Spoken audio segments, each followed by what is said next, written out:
নমস্কার, আজকের রেসিপি পাপড়ি চাট। চলুন দেখে নিই এর জন্য কি কি উপকরণ লাগছে। প্রথমেই লাগছে শসা, পেঁয়াজ, লঙ্কা কুচি।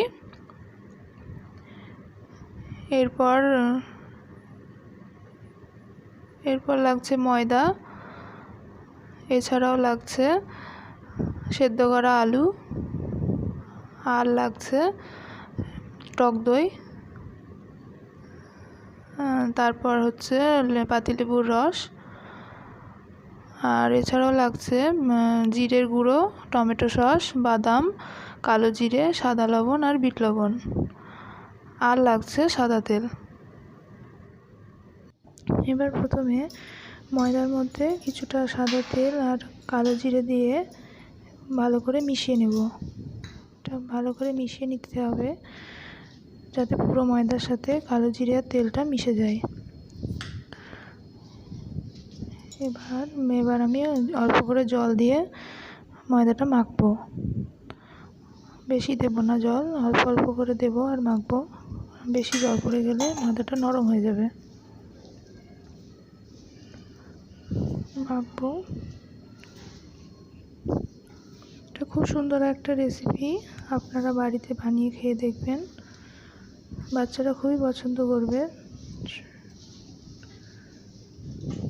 বিকেলবেলার জল খাবারের জন্য খুবই একটা সুন্দর খাবার। ময়দাটা মাখা আমার প্রায় হয়ে গিয়েছে। এরকম হবে ময়দাটা মাখা। আমাদের রেসিপির মেন উপকরণ টক দই। এবার এর মধ্যে জিরের গুঁড়ো আমি দেব,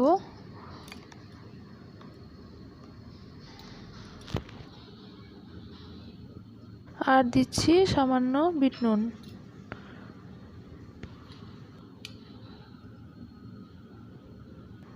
দিয়ে এবার এটাকে ভালো করে মিশিয়ে নেব দইয়ের সাথে। জিরের গুঁড়োটা আর লবণটা যাতে ভালো করে মিশে যায়।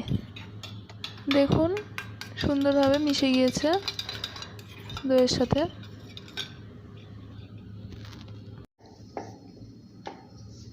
ময়দাটা বেলে নেব, রুটির মতো করে বড় করে বেলবো। এটা আমি তেল দিয়ে বেলবো না, এটা ময়দা দিয়েই বেলবো। তেল দিয়ে বেললে ওগুলো আমি তুলতে পারবো না, পাপড়িগুলো তুলতে পারবো না। এটা আমি ময়দা দিয়েই বেলবো।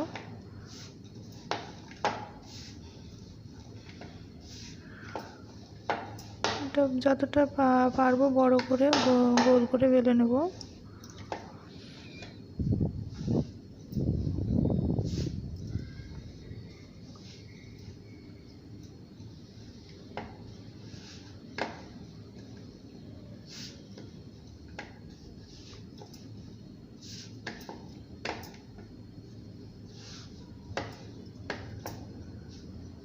এটা হয়ে গিয়েছে আমার বেলা। এবার কাঁটা চামচ দিয়ে এইভাবে ফুটো করে নেব, যাতে পাপড়িগুলো ফুলে না যায়। ফুটো না করলে ওটা ফুচকার মতো ফুলে যাবে। এবার কৌটোর ঢাকনা দিয়ে ওইগুলোকে কেটে নেব গোল গোল করে।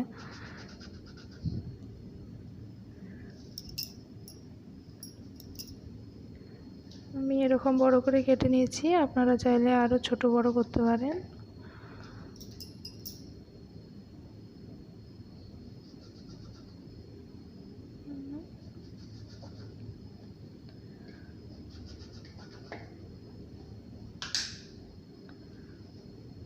কাটা আমার হয়ে গিয়েছে। এটা বাকিটা আমি পরে আবার বেলে নেব। এবার গ্যাস অন করে তেলটা গরম হতে দেব।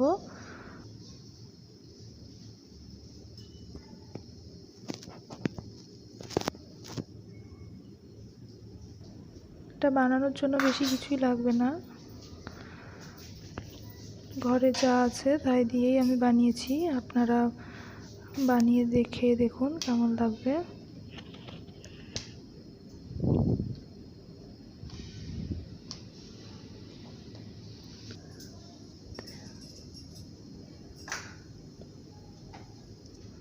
তেলটা গরম হয়ে গেছে, এবার আমি পাপড়িগুলো ভেজে নেব। একটা একটা করে তেলের মধ্যে দিয়ে দিলাম, সবগুলো একসাথে ভেজে নেব।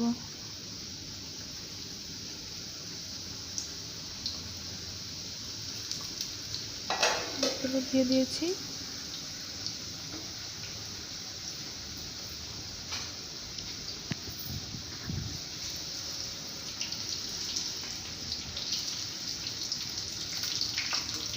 গ্যাসটা একটু কমিয়ে ভাজবো যাতে ভেতরে কাঁচা না থাকে।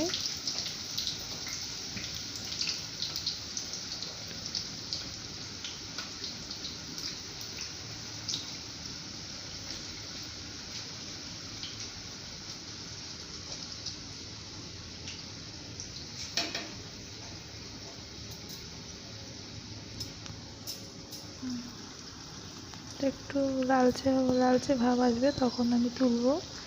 এখন আর একটু হবে পাপড়িগুলো। এটা যেহেতু ঘরোয়া রেসিপি, বাড়িতে কোনো গেস্ট আসতে এটা চট করে বানিয়ে পরিবেশন করা যাবে।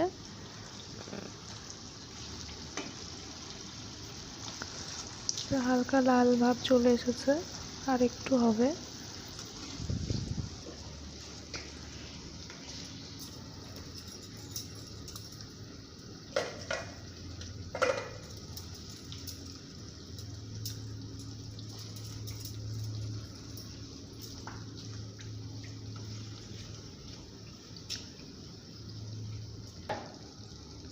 দেখুন পাপড়িগুলো হালকা সোনালি কালার চলে এসেছে। এবার এগুলোকে আমরা তুলে নেব।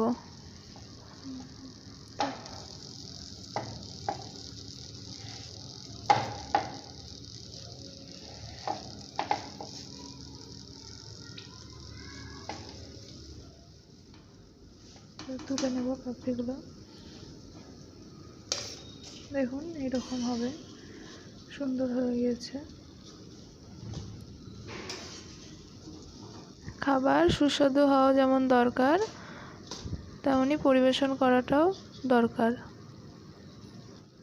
চলুন এক এক করে পাপড়িগুলো সাজিয়ে নিই।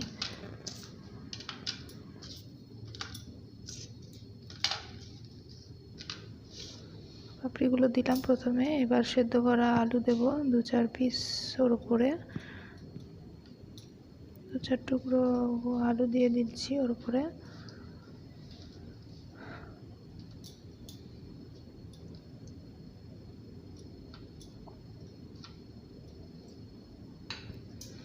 এবার দেব পেঁয়াজ কুচি।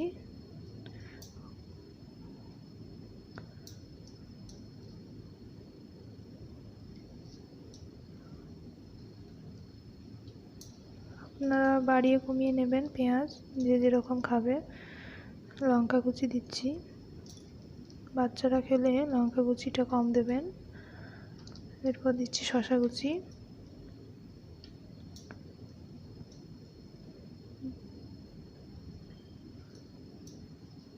শসা কুচি দিলাম।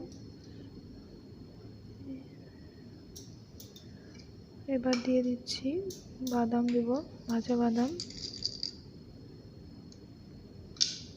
ছড়িয়ে দিলাম।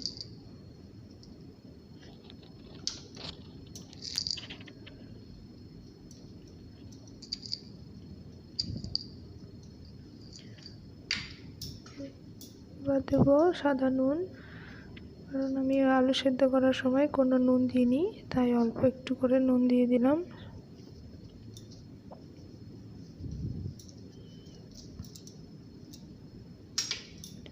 এবার দিয়ে দেবো পাতিলেবুর রস, অল্প সামান্য একটু দিয়ে দিচ্ছি, দিলে একটা সুন্দর স্মেল হবে।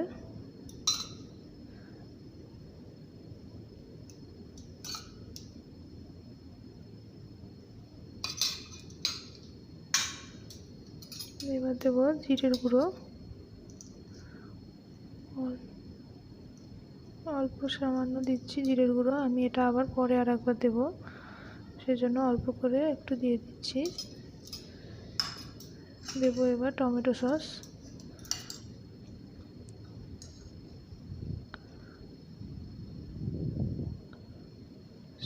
সসটাও আমি অল্প অল্পই দিচ্ছি, কারণ সসটা আমি আবার আরেকবার দেব যাতে দেখতে সুন্দর লাগে।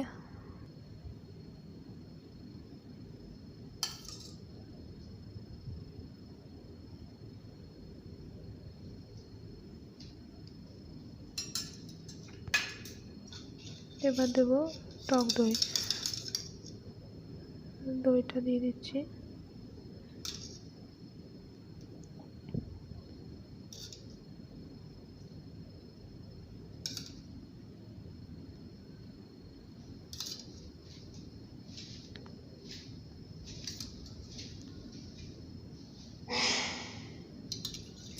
দইটা দেওয়া হয়ে গিয়েছে। এবার আবার একটু টমেটো সস দেব দেখতে সুন্দর লাগার জন্য, ওপর দিয়ে আর একটু দিয়ে দিচ্ছি।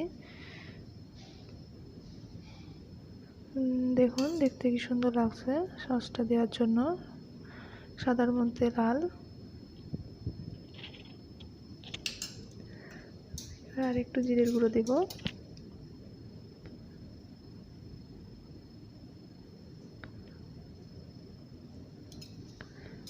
এবার যে বাকি পাপড়িগুলো আছে সেইগুলো ভেঙে ছড়িয়ে দিলাম উপর দিয়ে।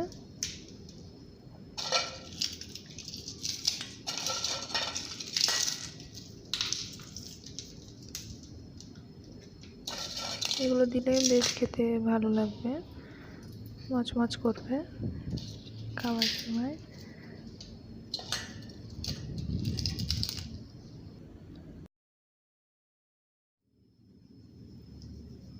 শেষে একটু বিট নুন ছড়িয়ে দিলাম। রেডি হয়ে গেল আমাদের পাপড়ি চাট আজকের রেসিপি। আর যদি আপনাদের ভালো লেগে থাকে তাহলে অবশ্যই লাইক, শেয়ার আর সাবস্ক্রাইব করবেন। ধন্যবাদ।